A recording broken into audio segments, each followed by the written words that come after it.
United States Military Academy, this is Mission Control Houston. Please call station for a voice check. Station, this is Lieutenant Colonel Diana Laux. How do you hear me? Hi, Lieutenant Colonel. This is Colonel Mark Vanda. I hear you loud and clear. How us? We hear you loud and clear as well. Over.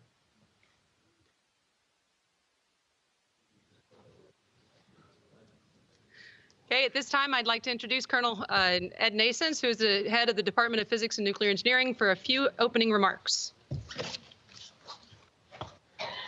Well, crew of the ISS, it is really great to see you. Well, thank you for this great opportunity. My name is Colonel Ed Nasons. I'm the head of the Department of Physics and Nuclear Engineering. If you spell out that acronym PANE, I'm the head of the House of Pain. And you know we have fun with that. Well, first of all, I'd like to say, usually there's a delayed response to that. First of all, let me say we hope that you all had a great Thanksgiving for you and your families. I saw pictures of your Thanksgiving dinner, and I believe I may have had it better with MREs in Afghanistan. Those little cubes, there's just no way you can make those cubes look like a turkey. I think you're pretty brave for trying out that food. Well, in the season of thanks, we certainly thank you for your continued inspiration of cadets, staff, and faculty at West Point, and to the world. Mark, you were an inspiration as an assistant professor in the Department of Physics and Nuclear Engineering, and you continue to do so from the International Space Station. We thank you and we thank NASA for what you do every day, advancing technology and pioneering aeronautical travel into space. We thank you for your bravery in accomplishing the ISS mission. We also thank you for the opportunity to ask you questions, knowing just how busy you are every single day. So today we have cadets from our core physics program and our newly created space science major and minor, which we are offering for the first time to the class of 2020. We are teaching 4 new courses in the major to include aeronautics, space science, astrophysics, and astronomy, and integrated with science, engineering, and humanities. Will offer a great foundation for our next generation of Army space cadre, and maybe for future astronauts. We're also fortunate to have here today the Dean of our Academic Board, Brigadier General Cindy Jebb. Now, the lecture hall is packed, and we are ready and eager to engage with you. So let me say thanks again. Thanks again for all you do every single day. We appreciate your great sacrifice. You certainly have the right stuff, to steal a cliche, but you represent what right looks like. And we thank you for this great opportunity. So what I'm going to do now is I'm going to turn it over to Lieutenant Colonel Laux, who will introduce the questioners, and we'll get on with the question and answer period. But again, welcome to the House of Pain. It's great to see you. Thank you.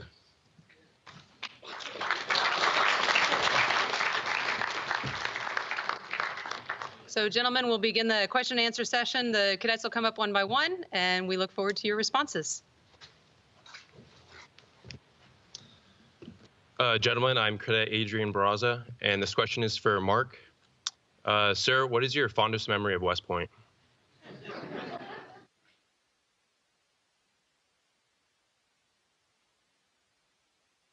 My fondest memory of West Point is actually over the summers going to the concerts on the just on the edge of the plain there, hanging out with my family and really enjoying that beautiful place. I know as cadets you don't get to appreciate it quite the same way that assistant professors and professors do, but you really are in an amazing part of the country, and you're very fortunate to be at that place right now.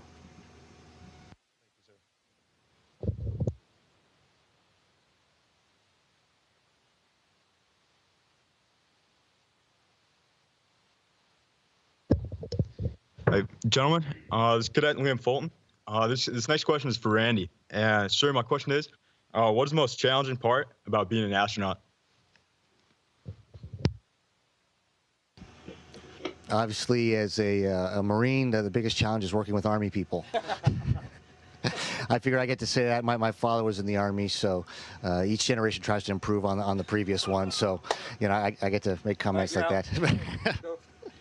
But really, it's nothing different than what you're facing right now, especially for those that are starting out at West Point. It's time management and multitasking. We have such a myriad of things that we do every day, and they're no 2 days are the same, and the tasks are so varied from unloading a cargo vehicle that we just grappled last week, to doing a medical experiment on a machine that's measuring how much your muscles can do, to growing plants like Joe did up here, growing lettuce.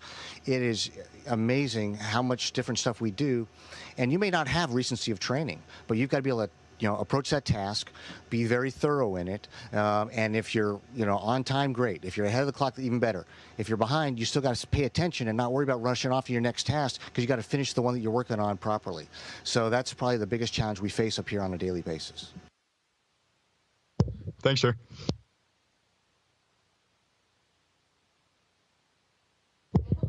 Cadet Chad Penny, this question's for Joe. How has living in a microgravity environment affected the physiological processes of your body, and what do you do to combat these effects?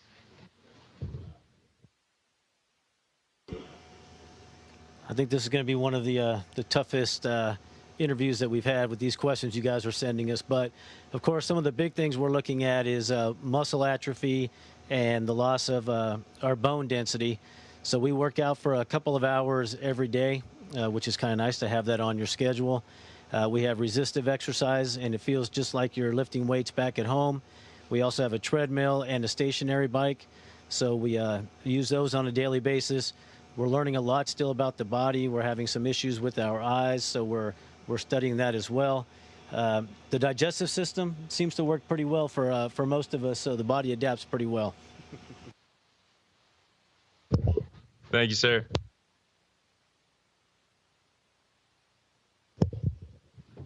Gentlemen, Cadet Stephen Scott, this question is for Mark. How did your experiences in the Army, especially overseas, affect your leadership style and the decision to become an astronaut?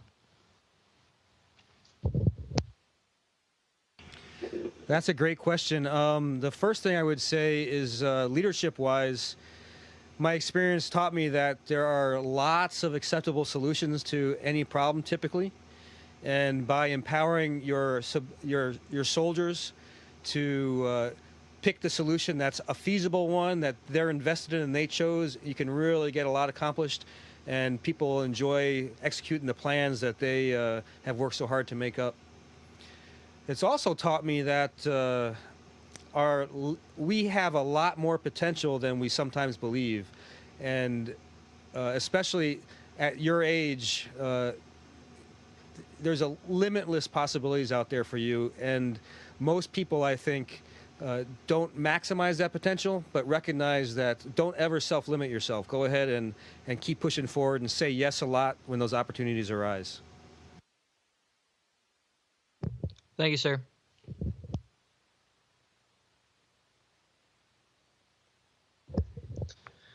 Hello, gentlemen.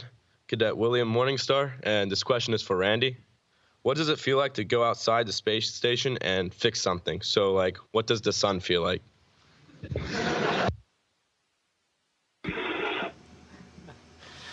It's a pretty neat, rewarding opportunity to go outside, and you're in your own personal spacecraft, and the only thing that is visually different is that instead of looking out a window like you're in an airplane, imagine now, instead of looking out that window, you jump out of the airplane, you're skydiving, and now the whole peripheral vision and your whole sensor suite visually is now what has the view of the Earth instead of looking through a window, and so you get that from the spacesuit. You're hanging underneath the space station, and the only thing between you and the Earth is your boots, and so you have these physical sensations of overcoming that physical fear of falling as you go ahead and go do the work. You don't necessarily feel the sun. The suit does a really good job of keeping it a constant temperature, and you can adjust it if you're getting a little cold during the night passes, or increase the cooling during the day passes. But to fix the piece of equipment outside is a very rewarding situation. Sabo and I were out there on our first EVA here a little over a month ago, and we took the grappling part, the latching end effector of the robotic arm, and had to replace one of those. Pretty important, because that latching end effector is what allows us to grab visiting vehicles, to berth them to the station, to get the cargo and supplies that we need to be able to sustain the mission of the space station. So when we finished that partway through the EVA and they were doing the checkout, it was, one of those things where you want to be able to spike the ball and do the touch, the dance down in the end zone, but you still got other tasks to do, and you need to maintain your composure and maintain focused on the job. But that's the way it felt once we got that done, that we had done something really helpful to make Space Station be able to have a better capability in the future. Thank you, sir.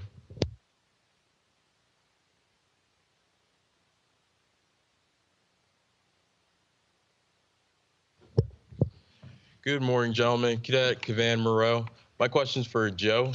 I wanted to know, what are some of the effects that you experience after spacewalking, after an EVA, on your body?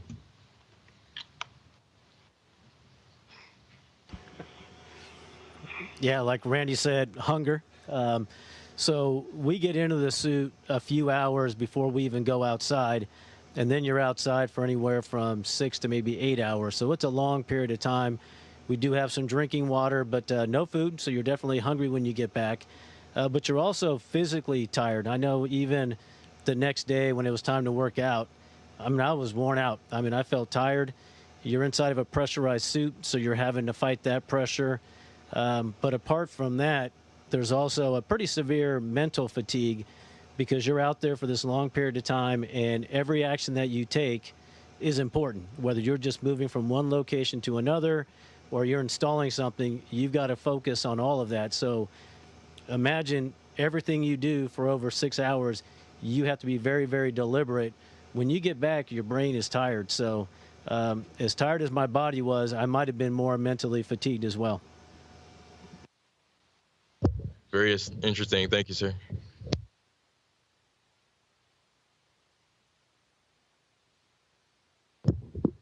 Gentlemen, Cadet West Pullis. This question is for Mark. What was it like your first day on the space station?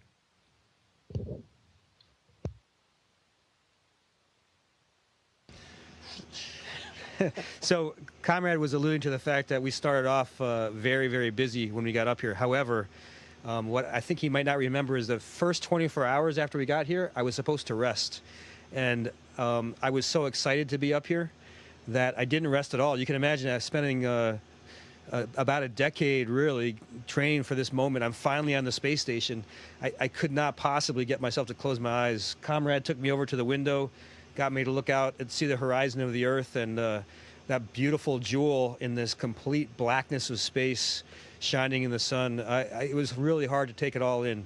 And then the next day, I was chasing the timeline and working my butt off, feeling like I was trying to learn how to walk again, and trying to keep track of my stuff, which is hard enough to keep track of when you can put it on the ground, but when you put it on the ground and it floats away someplace when you turn your back, it makes it a lot harder. Thank you, sir.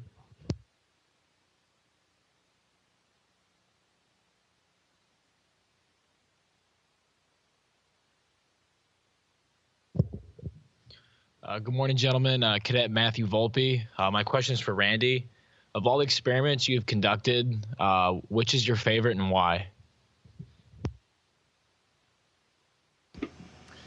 Up here, we're not, scientists in where we're trying to discover things, and we're not like in a lab with a Bunsen burner mixing chemicals to come up with the new unobtainium or costoverunium substance.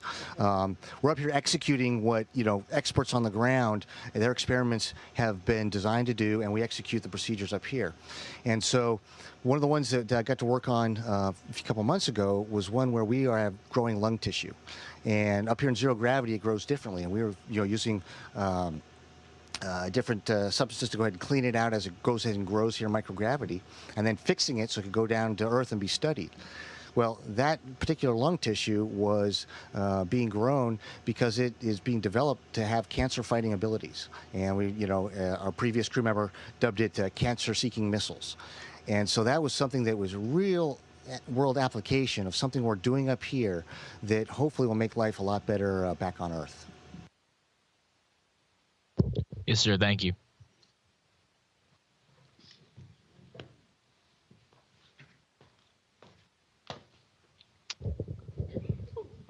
Morning, gentlemen. Cadet Iris Yu. My question is for Joe. How did you adapt to live in space, and vice versa? How did you adapt back to life on Earth? Is there a great difficulty in doing one or the other?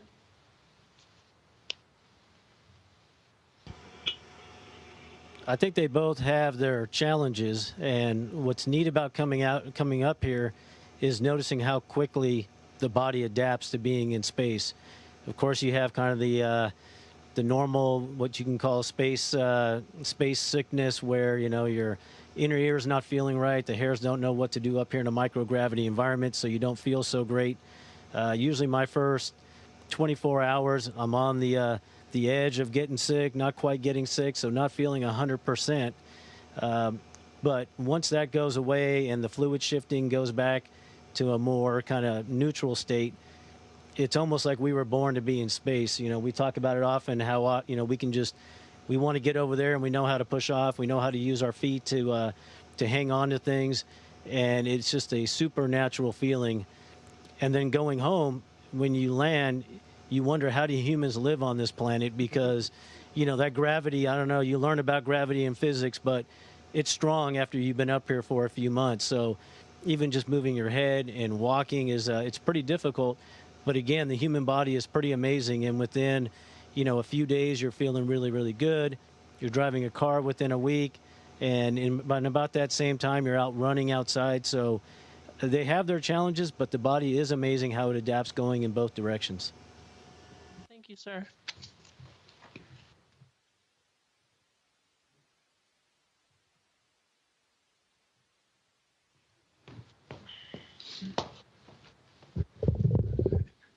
Hello, gentlemen. Cadet Michael Howard.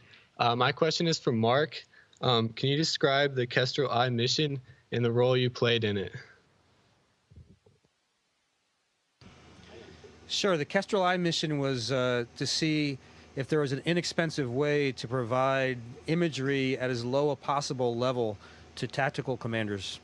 My role in it was to, in fact, right behind us, we're in the Japanese module of the space station right now, and right behind us we have an airlock.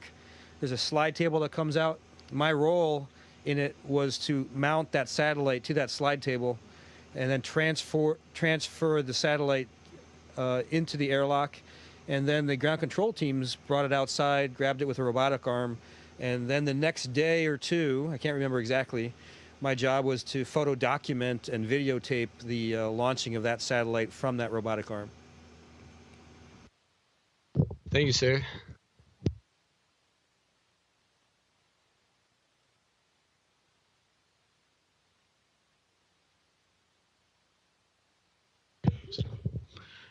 Well, I guess our time is up, but I got to tell you something that was very informative. We really appreciate the time that you spent with us. And Randy mentioned the idea about making a touchdown and spiking the football. Randy, I just want you to know you're going to see that a lot when Army beats Navy here on December 13th. Go Army, beat Navy. So I just want to leave you one parting message, and from all of us to you, especially to you, Randy, go Army, beat Navy. Ooh-ah! Thanks again for all you do. You're a special people. And sir, thank you, sir. It's wonderful to hear your voice again, and I really appreciate the privilege to be able to talk to you all today. Station, this is Houston ACR. That concludes the event. Thank you all participants. With the U.S. Military Academy, station, please stand by while we reconfigure video and audio comm for your deferred release message.